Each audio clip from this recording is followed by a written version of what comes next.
you know why? Because, listen, it's the nature of man to do that. But if we could stay in the Spirit 24/7, blessings would roll. But I want to tell you what, Brother Randy, listen, just the very second that you're a bad boy, listen, in life, you know what happens today? You stop and you realize that what you done, and He whips you for it, don't He? But if you ever stop and talk today, He didn't owe you one blessing.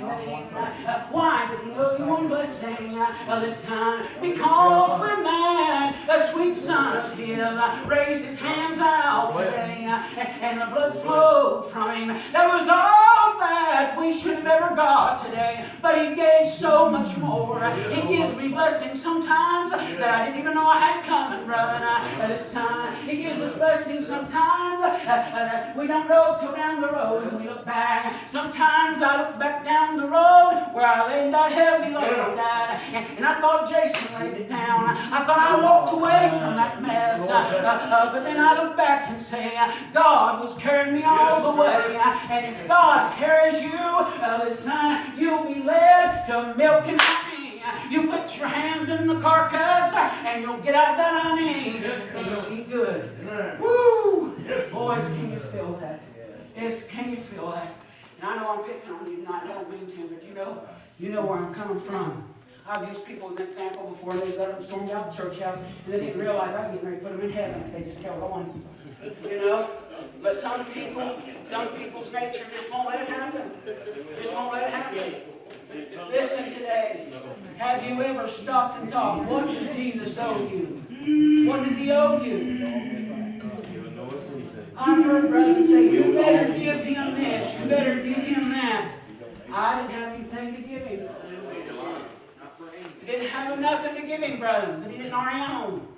But there was one thing that I had to be willing to surrender in His hands. You know, I know some don't like to hear this, but there was a time that your destiny was spoken for by others.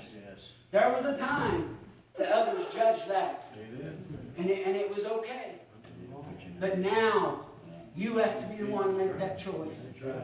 Somebody said, well, I didn't have anything to save myself. I couldn't save myself. No, you can't. You can't. But Jesus can.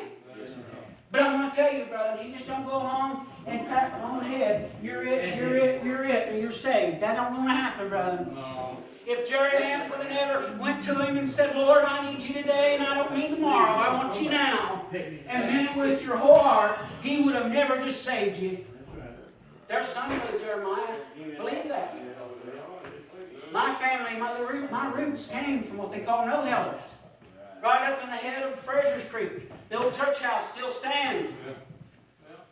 My great-grandpa left them because they got worse of that. Our roots was all primitive Baptist.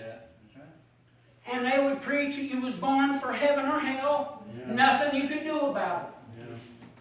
I'm going to tell you today, I'll declare it to you, Brother Sloan, you are born for heaven or hell. Listen today. But you're going to have to make the decision right here in this life where it's going to be at. Everybody's born for heaven or hell. Well, that don't take a rocket science to figure out. But they'll have to choose today. God bless you. I'm shutting up. Rhonda, we got to go home tonight. And she'll probably hear me preaching on the way home. But listen, brother, I felt good. I needed this. I begged God for a long time. Lord, bless me to be able to feel. Somebody said, well, I didn't get a thing from you. I don't care. I did. Tonight, I did. You ever went and preached and you went and you said, Lord, I didn't do a thing. And someone come up and say, I needed that. It's not for you all the time, brother.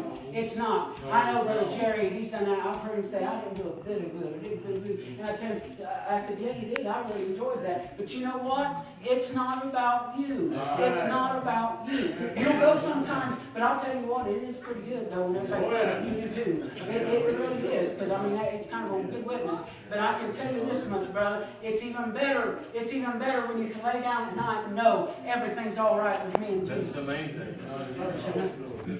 If anybody here, if this is your all's of mine, if you're here tonight and God has saved your soul and you want to home with this church, I just don't want to ask you. I'm going to tell you, you ought to get up and come home and say, I want to be at home with you. If he said, you got something to do today. It's not about you, friend. He gave you a commandment. He said, go home and tell the good things of God's done for you. If you're here tonight and you've been saved and you've been baptized and you want a home with this church, you're welcome to come down. We'll take you in by recommendation. God's leading you to do that. Lord, to do that. Or you're not going to be happy until you do. Bless the good Lord. I'm glad He's still in the fire. I felt Him in the fire tonight. Brother, listen, He's in the fire tonight, Stephen. Somebody said, what am I going to do? My son's in the bar. Don't worry